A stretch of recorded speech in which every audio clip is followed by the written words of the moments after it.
everyone. So I did get the barriers out. I did that this morning. Today is the next day from the last video.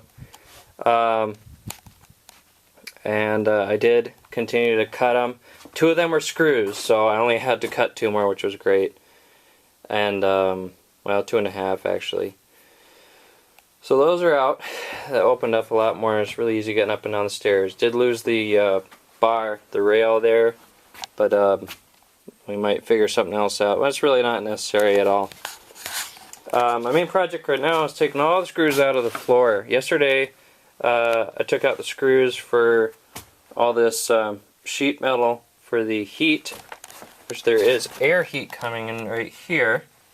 And then there's also all these pipes, which I'm hoping contain water. They might contain antifreeze or some sort of radiator fluid.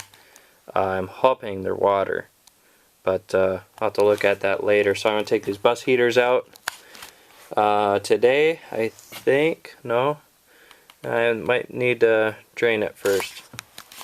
Well, I might have to take this panel apart because I want to make sure that this front heater is still going to be operational if we're in transit, or I need to run the defroster or backup heat if we really need it.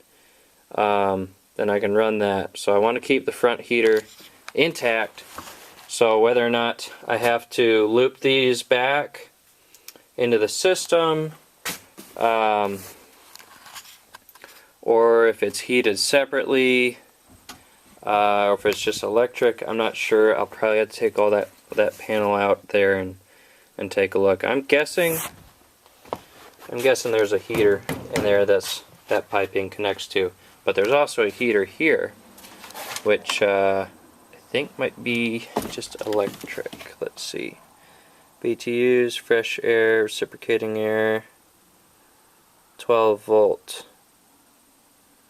So I'm not sure. I'll have to look, because I know those pipes, that valve is for the pipe. So well, we'll see. I'm probably just going to tie them back into each other neatly here, and then have that heater operational if that's a heater, which I'm assuming it is, and that heater should still be operational. I need to go through the fuse panel and mark everything there. I emailed a bus parts store about manuals. They said talk to International. I emailed Thomas about 4 days ago. They haven't responded. So I emailed International this morning to try and get some manuals, especially for the engine, but also for the chassis would be great.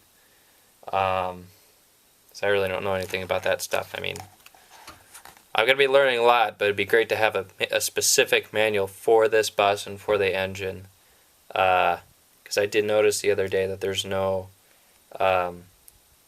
coolant liquid in the coolant container, so I don't know if it's supposed to be water cooled or cooled with something else. But yeah, so I was saying, main project right now is take these screws out. Now yesterday, all that sheet metal I was able to pretty much pry off, whichever ones that weren't super, ones that were rusted I could pry out. All these were okay. I can get all those out here. But then there's down here, and I got most of them out with the Phillips 3 driver bit. That seems to be the deal here. You can see all these.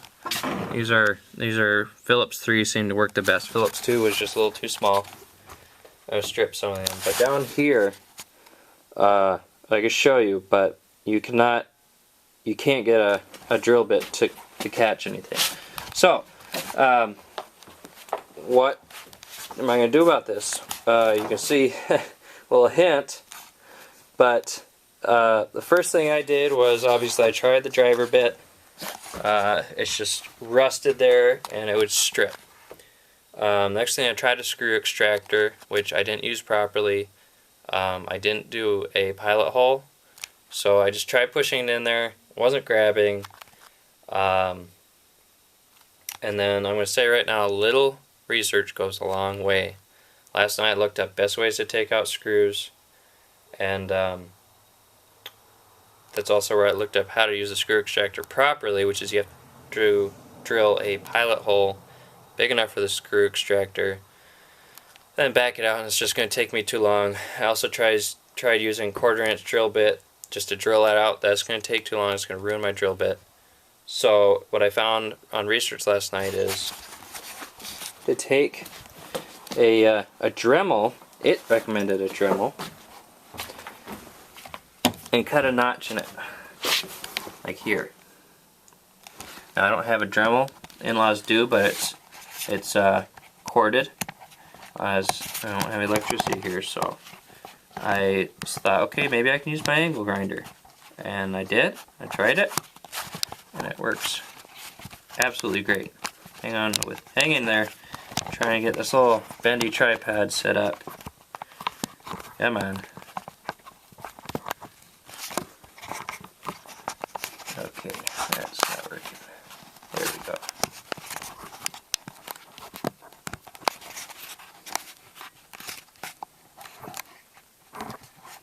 Okay. Don't fall over. That should be good.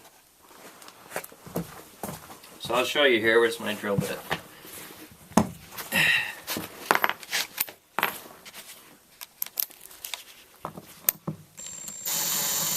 That's not good grab at all, and that's a Phillips 3. So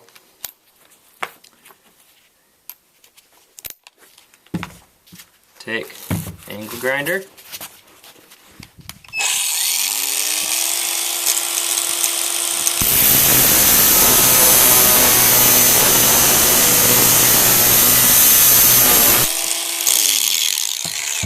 I'll let that cool down just a little bit.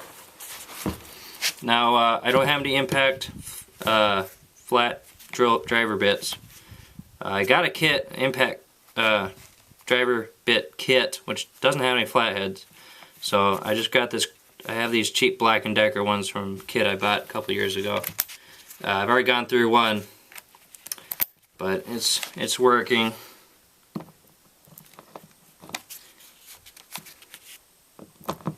Here we go. Just like that. So what I've been doing, so I just took my angle grinder and I went down, I left it running. Boom, boom, boom, cut notches and all them, came back with a driver, pulled them out. It's going to save me so much time. If I tried to do all this with a screw extractor, I'd be here for hours, and this is only going to take me about half hour. I've already taken most of them out, so it's there's a tip for you, because that'll save you a lot of time if you're doing this. Of course, if you have rivets, then that's going to be a lot harder anyway, which fortunately these are all screws. Well, I'm going to get back to work and then probably take lunch. And oh, I was going to talk about paint real quick.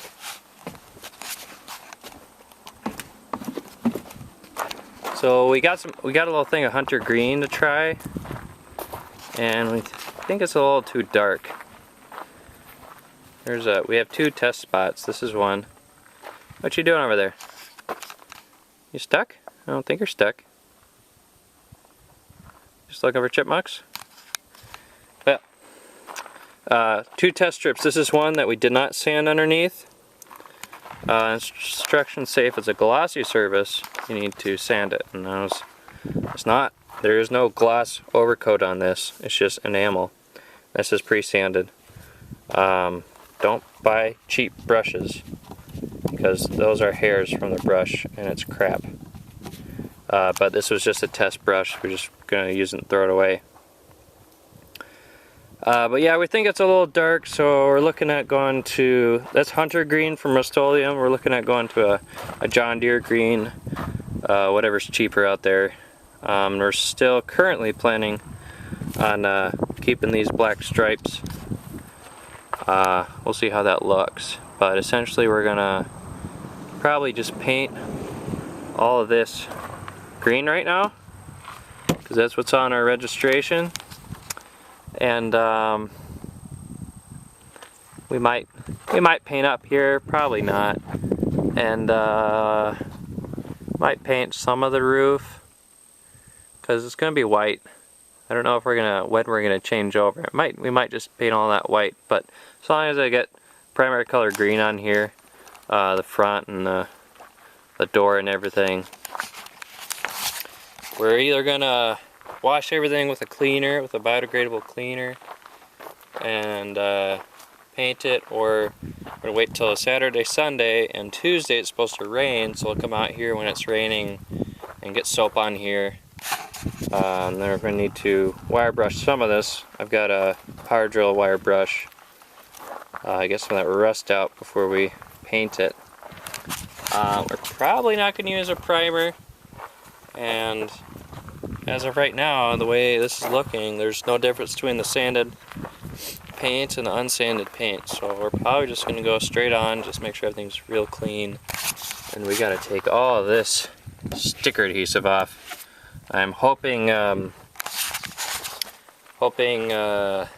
denatured alcohol is going to work. I did research, and rubbing alcohol is supposed to work really well, so I'm thinking denatured alcohol or mineral spirits should work pretty good. Okay, back to work.